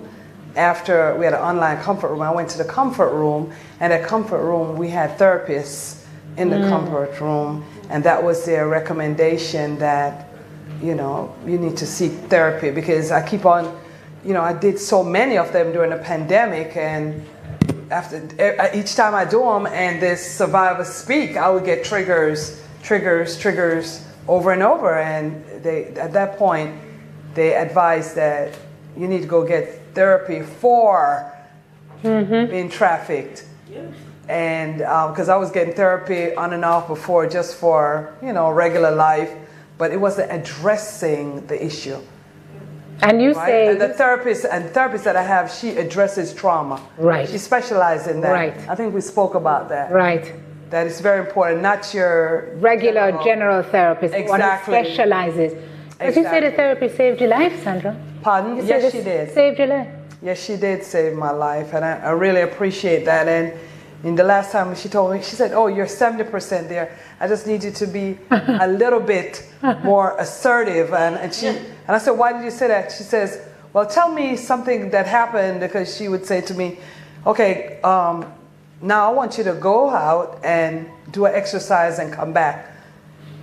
First exercise was to write a letter to the child. Oh, wow. Sandra, and I told her, I can't touch that yet. Wow. Because I'll feel so sorry for that little girl. Yes. I don't even think I'll get past the first sentence. Then she said the next exercise was an act of being assertive. So I was sharing with Simone that my father went to an event that a family had, and I walked in and he said to me, "I need to speak to you." And I said, "Okay." And he said, "I need to speak to you now." I said, "Well, I'm hungry. So you're gonna just give me a few. You're gonna have to just wait. Just give me a few. Let me eat first, then I'll speak with you." So after he sat across the room, like where you were, and he was just looking at me and trying, you know, intimidate me. And I'm looking at him and I'm just eating until I was done. I washed my hands. That's right. I dried my hands and I said, "Now, what do you got? What you got? What's up?" And he went on to and he looked at me like, "Did you really say that?" But he also went on to say that he didn't like how you treated him during a particular point in your life, and asked you what it was that he could have done to you. Yeah. You know, my mind was blown. So, Doc, here's my question to you. Sandra is still trying to maintain a relationship with both her father and her mother. How typical is that in the case of someone who's been trafficked? You know who your trafficker is. It's a familiar person. You can't cut them off. I would think you'd want to cut them off, but no, she's still trying to maintain a relationship with her mother and her father who trafficked her. Is that even healthy? Well, it just reflects how complicated the relationship is. I think there's this deep love and attachment. Yes. You're looking to this person as your parent, even as an adult, and then they betray you. So it's just very, very difficult to comprehend. And I got to hand it to you. That's an amazing resilience to be able to continue to do that, even though they're not participating. That's all you can do. You can control yourself and how you approach it. Right. And you're doing a beautiful job, and that just speaks to your strength. Thank you. And I think, you know, I look at them, I always look at people as human beings. Yeah. You know, and hurting people hurt people. Yeah. And Yes, when I look at ma'am. it from that viewpoint and look at them as human beings, and that helped me to approach. But I think over the years, as I said, that fear that was in me going through therapy, it helped me just to confront. I'm getting there better now, how to express myself. And I mean, the breakdown, you can't even make a decision because you was told all your life what to do, how to move. So to make big decisions, I had, you know, I was stuck at a time, like to make huge decisions, you know, well, what to do. I would ask her, well, how do you say it? Well, what do I do? And, you know, how do I do it? You know, so going through therapy and continuing with therapy have helped me to be more assertive, right? And to have a better relationship that I could come up and say, well, how are you? And, you know, tell me something about yourself, you know, and be more, you know, more open than just looking and saying, I don't know what they're thinking about me. Or, you know, telling my story, well, faces are looking at me, what they think about me. Now I'm an observer. That was the life then. Now I'm helping. Like, I'm helping people. And that's the seat I'm in now, to help others, to save others, to advise others. So sitting in that chair now and not the victim chair, oh, little me that was, you know, no, little me have excelled, have gone through therapy, is empowering others, right? So we have to move from the stage of the victim to being Wow. A round of applause. Awesome. Did we have another? We have two more hands here. Thank you. I'm Denise Javans from UNFPA. I'd like to first of all give you my utmost admiration and respect for your courage and resilience, Sandra, and all the work that you do. I reach out to that little girl. To Dr. Greenbaum, thank you for the work that you're doing too. I would like to know, how do we teach our young girls and our young boys about bodily autonomy? Because I was shocked to hear about, I knew about the girls, but I didn't realize the extent of the work that needs to be done with the boys. So how do we teach our young girls and boys about bodily autonomy and to seek help?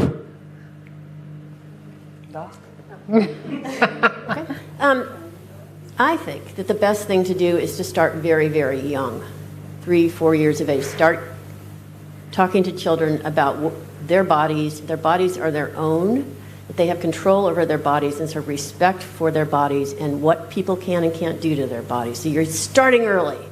And that by the time they get to 12, they know and they have respect for their bodies and their boundaries.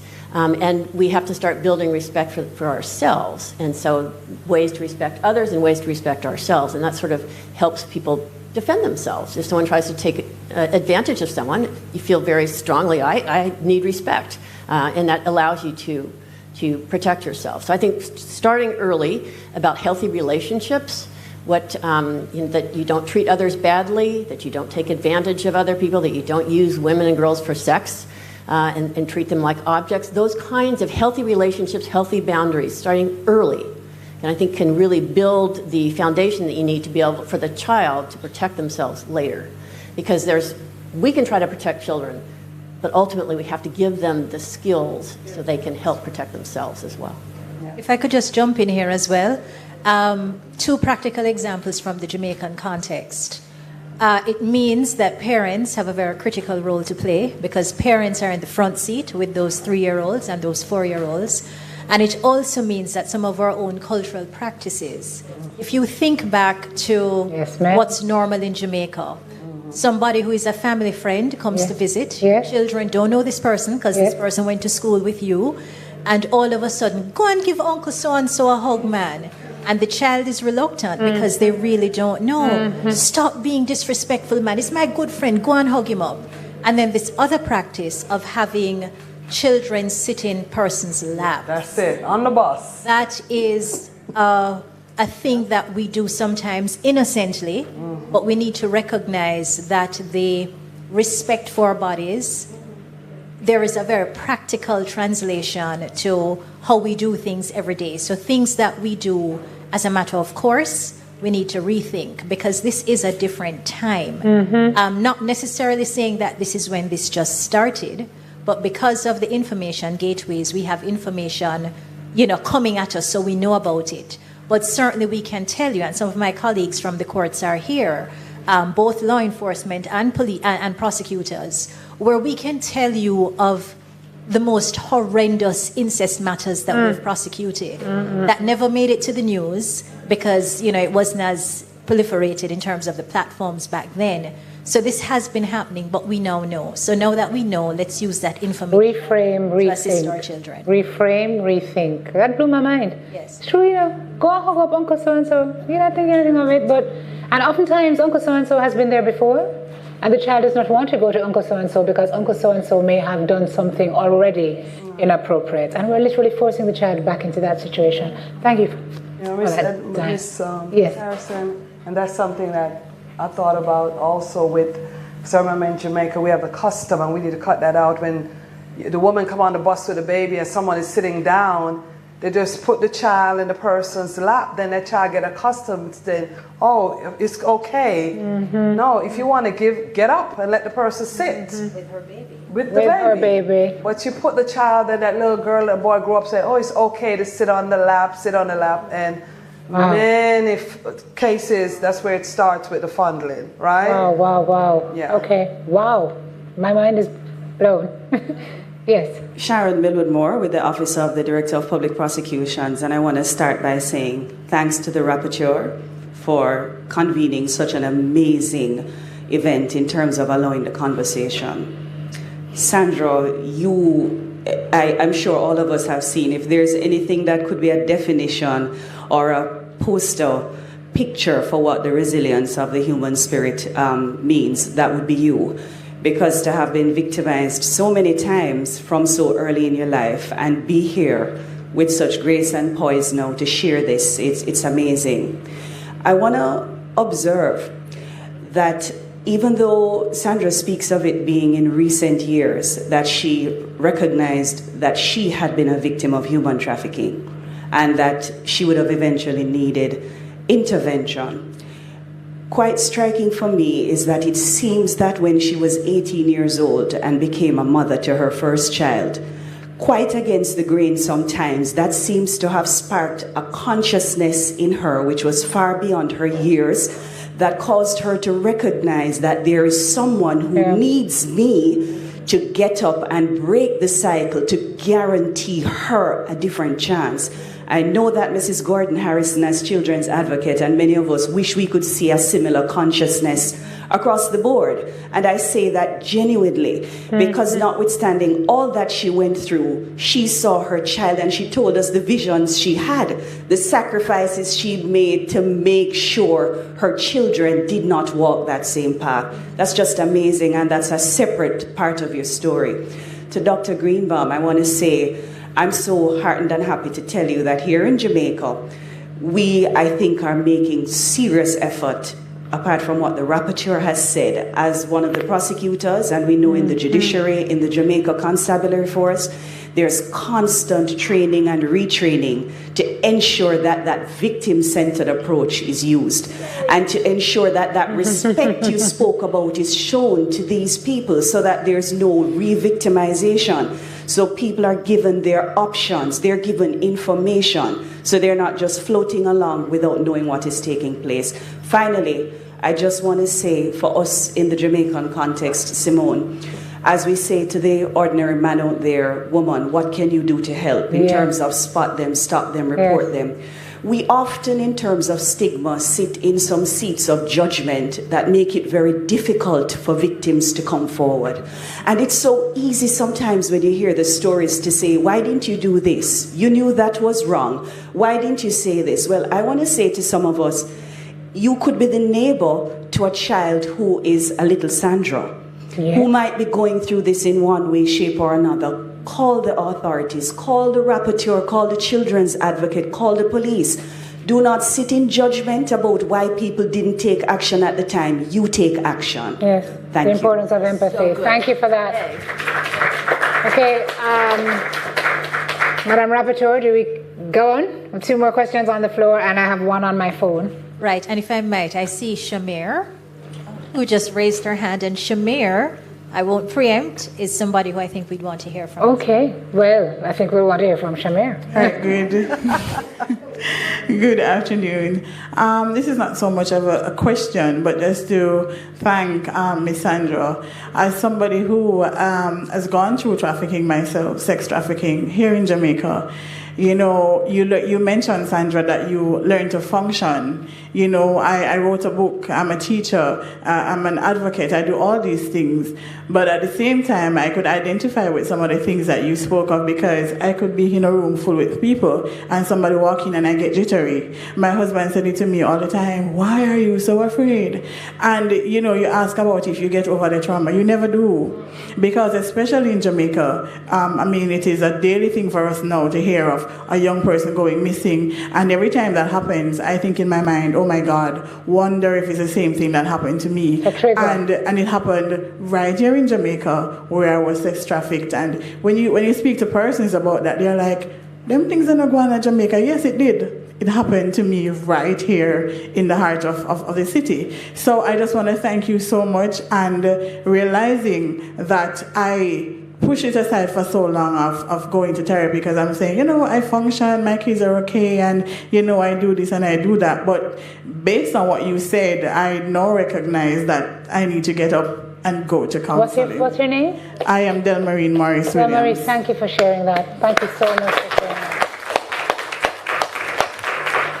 Sorry, Simone, before Shamir speaks, I just want to follow up on Delmarine. If you read the second annual report of the National Rapporteur, we actually have channeled her voice, and so she uses her platform as well to inspire and teach and motivate. Amazing. So I encourage you to read or report. Her entire story is recorded.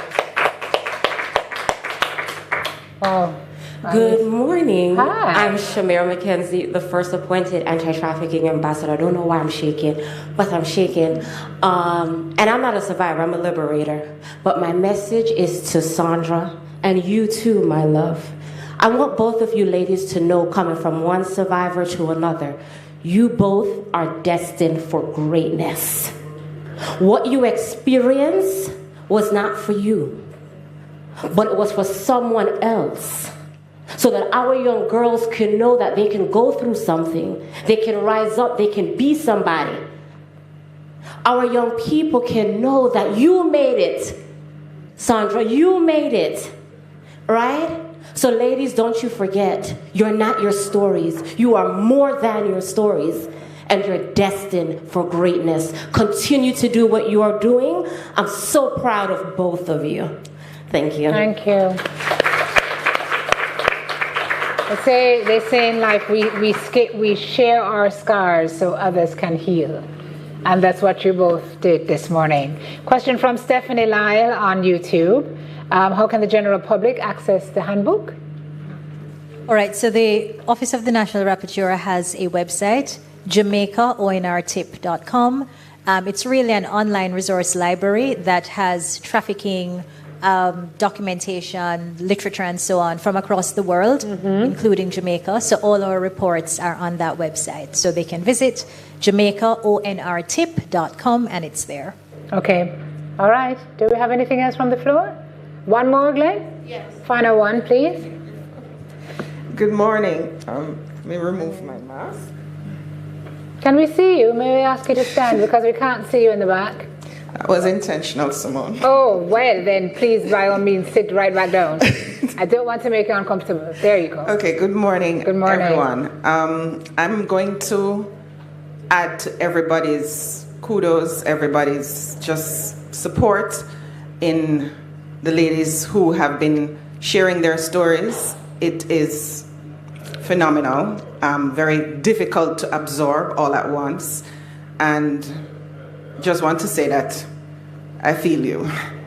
I'm Cheryl Burke from Sissoko, and I wanted to just add that in teaching our children, we need to, as parents, as people within the village, we need to know the village. As you can imagine, at Sissoko, Sissoko is Center for Investigation of Sexual Offenses and Child Abuse. you can imagine that we see a lot of cases, similar, not the same. And many times it is just important to realize how many persons just assume that because you are uncle, you are auntie, you are grandma, you are the neighbor, it's okay to leave your child for this person to attend to your child. And you don't know this person, you don't know anything about them. And it's just a way of making your children more vulnerable.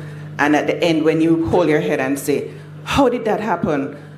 We see relatives, we see neighbors, we see friends or alleged friends who we've known for the longest time just flip a switch and they become that monster, that person who is going to abuse your child, or, you know, need I say more?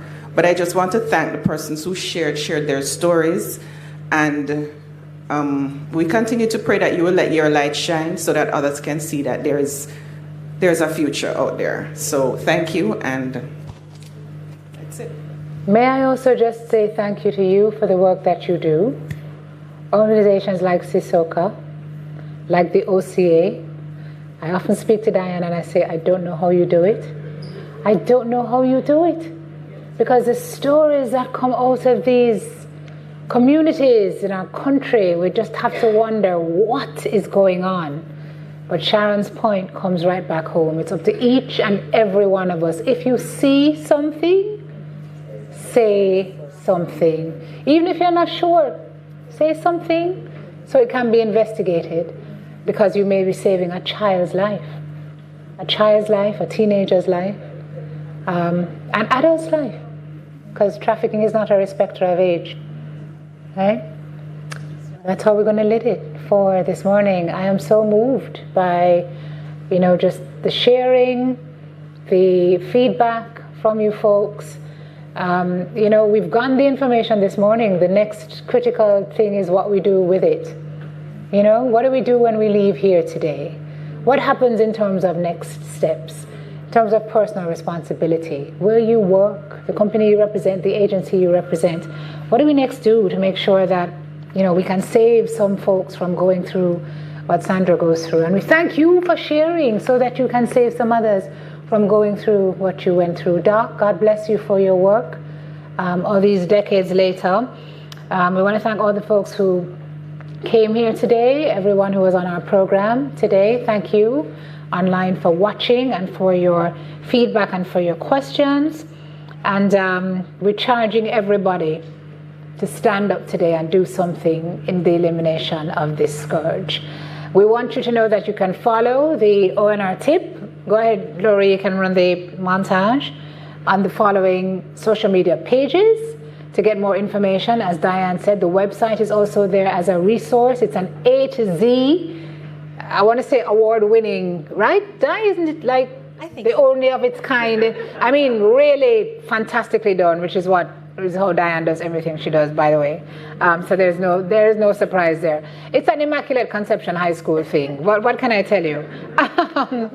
And we'd also like to let the folks here know that we have refreshments in the hibiscus room next door. When we wrap, you can go over and refresh yourselves. And for the folks who are online who cannot partake, we will have some for you. I'm Simone Clark Cooper. Thank you very much, everybody, for being here. Thank you, ladies.